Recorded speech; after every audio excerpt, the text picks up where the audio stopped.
今天非常高兴代表我的 So here I'm very honored to be here to represent my team to share with you some of our experience over the past 5 years in order to build the Shanghai Tower, the greenest and tallest building of Shanghai. And we know that our topic is future cities. And for our super tall buildings, actually it is playing an increasingly important role. And one of its advantages is the land saving. At the same time, we can also see that super tall buildings can also help us to diversify the forms of architecture and also boost the economic growth. And because of the increasing and growing urbanization and also the growing population, and we also need more area. Yeah, because of the super tall buildings, we can see that the vertical height has always been hitting the new record. And we have also seen denser landscape in Asia-Pacific region, and also the demand for greener technologies is also very intense.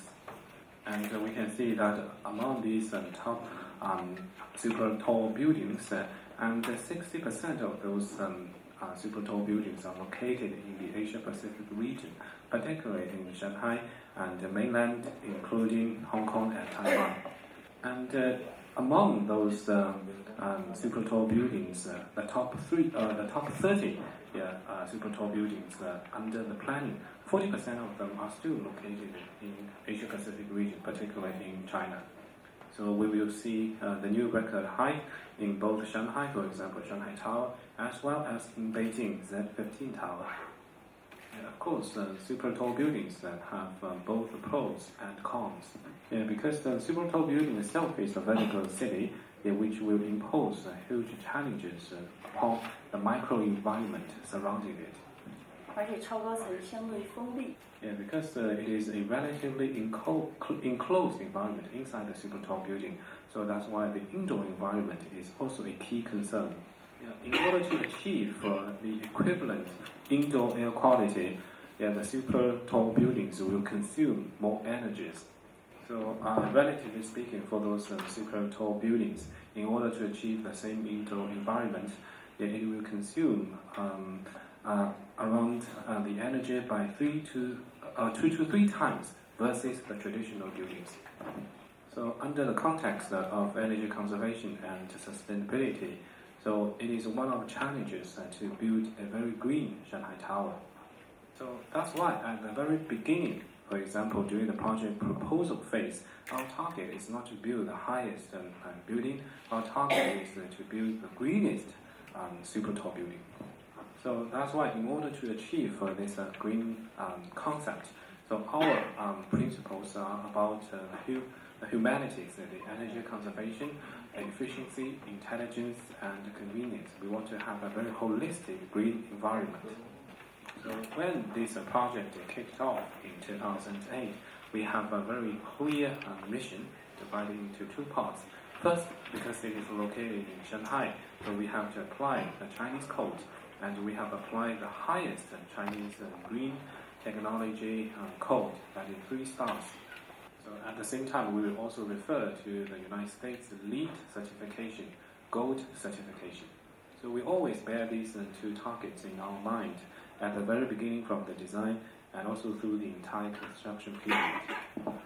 So just I mentioned, in order to achieve the green concept, there are a lot of challenges for the super tall buildings. And basically, there are following 8 challenges. For example, we are applying the Chinese green building code, and you can see some standards are related to the energy consumption, efficiency, and conservation. And we would like to monitor the entire life cycle. So that's why we have applied our green concept from the very beginning in design phase and then construction, and also it will be implemented in the future operations. So overall speaking, we have already carried out the first 7 missions, and next we have to proceed with the last one, the green operation. And we have also made some breakthroughs for some key issues or technologies for outdoor environment, energy use, water use, material use, and indoor environment. And we have provided great support and by our whole team in the entire process. And we have made very good implementation in each phase and milestone. And basically, our final result is around more than 90% aligned with our objective. For example, we have exerted very good light pollution control for the outdoor environment. And for example, we have introduced and adopted the low reflection glasses for our building. The reflection ratio is only as low as 12%. And we have also introduced the cross-typed glass curtain wall. And we have also made the simulation with CFD, particularly for the environment with 3 super tall buildings, including Shanghai Tower, Jihong Tower, and also Shanghai Financial Center. And we have also optimized our green roof in order to have our sky gardens.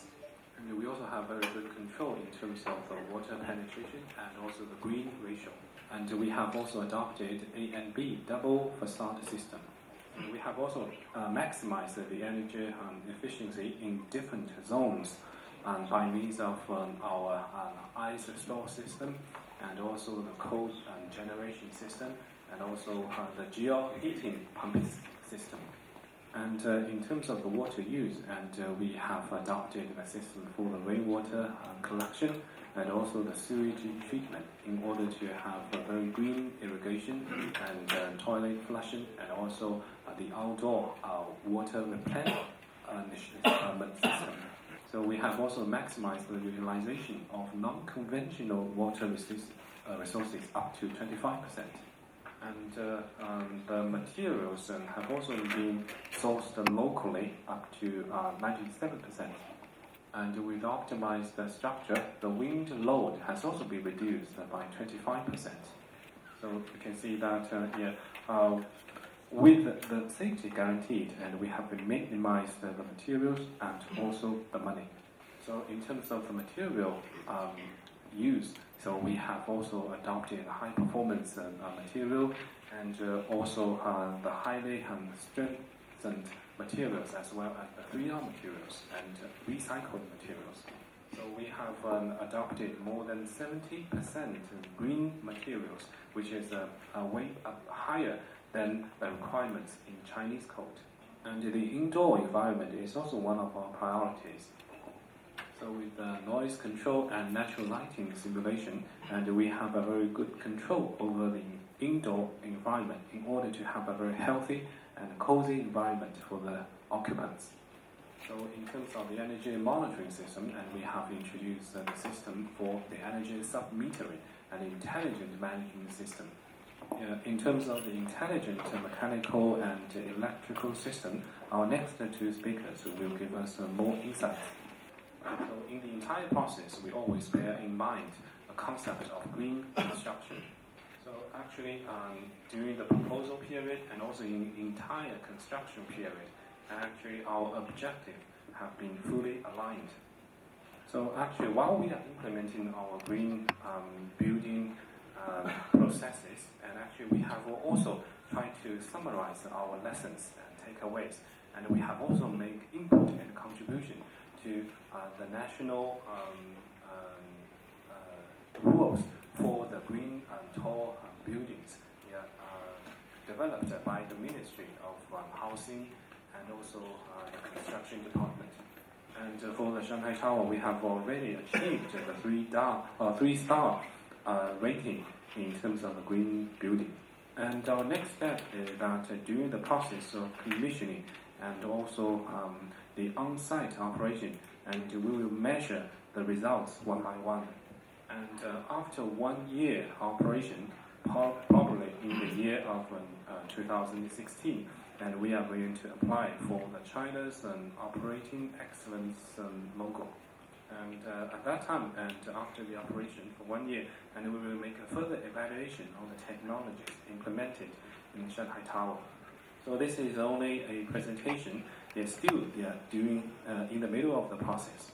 So actually, in 1 year's time, we believe that we can have a better measurement of all the final results. It is also our hope that our practice and the experience in Shanghai Tower can be used as a reference for the future super tall buildings.